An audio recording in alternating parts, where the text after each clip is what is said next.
Саламатсыз ба, құрметті достар. Бүгін біз сізбен стоматологиялық қабылдауда кездесетін анафилактикалық шок шұғыл көмек көрсетеміз. Анафилактикалық шок ол бізге организмге түскен аллерген тез дамитын аллергиялық реакциясы ең ауыр түрі. Бізде осы жағдайда клиникалық көрінісі ең бірінші аллерген түскен жерде қызару пайда болады. Осыны қысшу пайда болады. Содан кейін бізде ісіну бізде аллерген түскен жерде пайда болады, тілде пайда болады, ұлт жағында пайда болады, и содан кейін жұмсақ таңдайда пайда болады. Жұмсақ таңдайда ісіну пайда болған кезде бізде стенозды асфиксия алып келуі мүмкін. Жалпы жағдайына қарай бізде кеуде қысылу сезім пайда болады, тахикардия, аритмия, бас айналу, әлсіздік және бұлшелеттер, қолдың, аяқтың бұлшелеттер таралып қалады.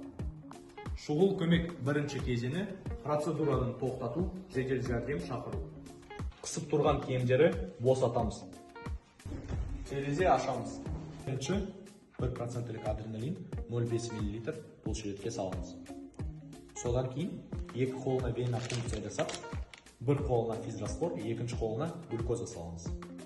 Содан 10-15 минутке сайын адреналиндің әсері көреміз.